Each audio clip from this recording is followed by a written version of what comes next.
అందరికీ నమస్తే. Welcome to BRK. నేను మీ రమ్య. ఈరోజు మనతో పాటు ప్రముఖ డెంటల్ స్పెషలిస్ట్ డాక్టర్ వివేక్ కందనూర్ గారు ఉన్నారు. మాట్లాడి తెలుసుకునే ప్రయత్నం చేద్దాం. సార్ నమస్కారం. నమస్తే. సో చాలామంది చూడ్డానికి ఎంత అందంగా కనిపించినా సరే, వాళ్ళు మాట్లాడేటప్పుడు ఒకలాంటి స్మెల్ వస్తూ ఉంటుంది. అసలు ఫస్ట్ స్మెల్ రావడానికి కారణం ఏంటి? అండ్ సెకండ్ థింగ్, దీనికి ట్రీట్మెంట్ ఎలా ఉంటుంది? రైట్.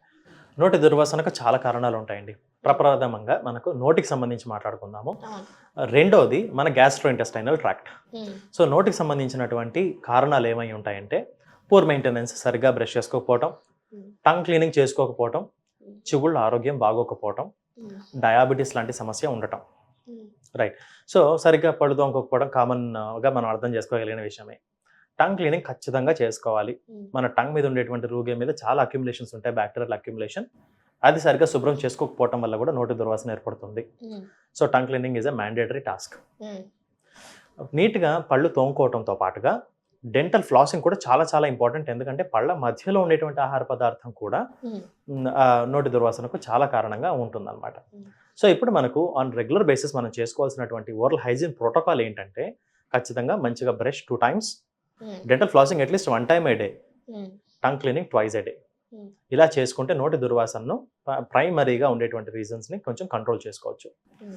కొంతమందికి చిగుళ్ళకు సంబంధించినటువంటి వ్యాధి ఉంటుంది. హ్మ్. అంటే చిగుళ్ళు వాళ్ళకి ఆరోగ్యంగా ఉండవు.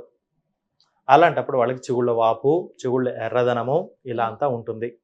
ఆ స్టేజ్‌లో వాళ్ళు ఇగ్నోరెంట్‌గా ఉంటారు. ఎందుకంటే నొప్పి లేదు కదా! డెంటిస్ట్ అవసరం లేదు. హ్మ్. చిగుళ్ళల్లో కూడా ఏం సమస్య లేదు అని అనుకుంటుంటారు. సో, హ్మ్. చిగుళ్ళ సమస్య అనేది నొప్పి ఉంటేనే కాదు. దాని గురించి మళ్ళీ చెప్తాను బ్రీఫ్‌గా. So, okay. చిగుళ్ళ వాపు ఉన్నప్పుడు ఏమవుతుందనంటే, చిగుళ్ళ యొక్క క్యాపిలరీస్ బ్లీడ్ అవుతాయన్నమాట లోపల హ్మ్. లోపల. బ్లీడ్ అయినటువంటి ఆ బ్లీడింగ్ చిగుళ్ళ మధ్యలోనే ఉండిపోయి రాట్ అయిపోతాయి. హ్మ్. అలాంటప్పుడు నోటి దుర్వాసన విపరీతంగా వస్తుంది. అలాంటి వారు హుహు. బ్రష్ చేసుకొని ఇలా పక్కకొచ్చిన వెంటనే కూడా తెలుస్తూ ఉంటుందన్నమాట. హుహు. సో, చిగుళ్ళ వ్యాధి ఉన్నటువంటి వారికి ఇది చాలా ఎక్కువగా వర్తిస్తుందన్నమాట. హ్మ్. చిగుళ్ళ వ్యాధి నుంచి అక్కడ కూడా ఇగ్నోర్ చేస్తారు. ఎందుకంటే పెద్దగా పెయిన్ ఉండదని. అది ఎముక వరకు వెళ్ళిపోతుంది. పంటిని పట్టుకునే ఎముక వరకు. హ్మ్. అది ఒక పంటి నుంచి ఇంకో పన్ను, ఇంకో పంటి నుంచి ఇంకో పన్ను అలాగా టోటల్‌గా దవడంతాను కూడా దెబ్బతీస్తుంది. పై హ్మ్. దవడైపోయాక కింద దవడకొస్తుంది. లేదా కింద నుంచి పై దవడకెళ్తుందన్నమాట ఇలాంటి ఇన్ఫెక్షన్. హ్మ్. This infection is a silent killer. హ్మ్. నొప్పి లేని భయంకరమైన ఇన్ఫెక్షన్. మన పంటి ఎముకను తింటూ పెరిగేటువంటి ఇన్ఫెక్షన్. హ్మ్. ఈ చిగుళ్ళ వ్యాధి కాస్త చిగుళ్ళ వ్యాధిని జింజివైటిస్ అంటారు. అది పెరియోడాంటైటిస్‌గా మారిపోతుంది. హ్మ్. ఇలాంటి వారిలో నోటి దుర్వాసన ఇంకా ఎక్కువగా ఉంటుందన్నమాట. హ్మ్. ఇవి నోటికి సంబంధించినటువంటి కారణాలు. హ్మ్. తర్వాత గ్యాస్ట్రోఇంటెస్టైనల్ ట్రాక్ట్‌కి సంబంధించినటువంటి కారణాలేంటంటే, అరక్కపోవటం. హ్మ్. కరెక్ట్ టైంకి భోంచేయకుండా ముందు వెనకగా భోంచేసి హ్మ్. డైజెస్టివ్ ఇష్యూస్‌కి కాంట్రిబ్యూట్ అవ్వటం వల్ల హ్మ్. వారికి నోటి దుర్వాసన రావడానికి చాలా కారణంగా ఉంటుందన్నమాట. హ్మ్. నెక్స్ట్ కొంతమంది నీరు చాలా తక్కువ తాగుతారు. హ్మ్. ఎప్పుడు కూడా హైడ్రేటెడ్‌గా ఉండాలి బాడీ. హ్మ్. అప్పుడే నోటి నుంచి దుర్వాసన రాదు. హ్మ్. అంటే ఎక్కువ వాటర్ తీసుకోవడం వల్ల కూడా నోటి దీన్ని దుర్వాసన కంట్రోల్ నివారించొచ్చు. చేయొచ్చు. యాహ్! ఎందుకనంటే మన బాడీలో జరిగే సెక్రెషన్స్ ఏవైతే ఉంటాయో నోట్లో కూడా జరుగుతూ ఉంటాయి అలాంటి హ్మ్. సెక్రెషన్స్ అన్నీ కూడా. హ్మ్. ఎప్పుడైతే మనకు every single day we are dealing with stress.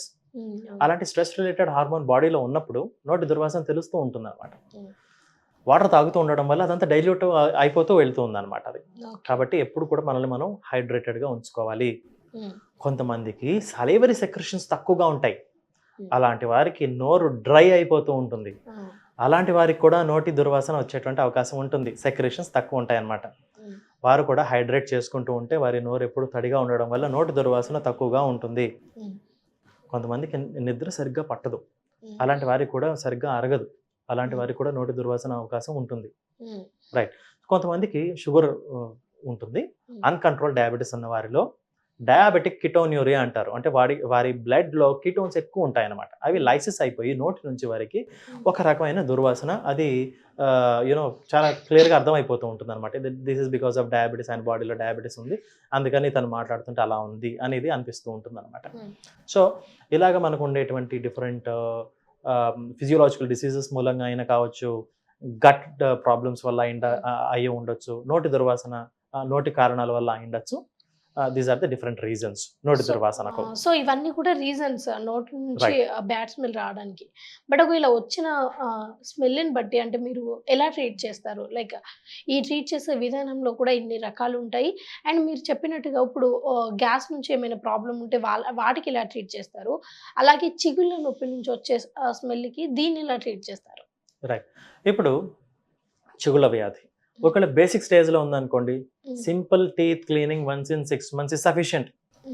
కానీ మనం రామే రండి 6 monthsకి ఒకసారి అని మనం చెప్తూ ఉంటాం చాలాసార్లు ఇంటర్వ్యూస్లో. కూడా నొప్పి వచ్చే వరకు కూడా మేల్కోం కదా, నొప్పి అనేది బెల్ కొట్టేంత వరకు మన ఇంటికి మనం మేల్కోం.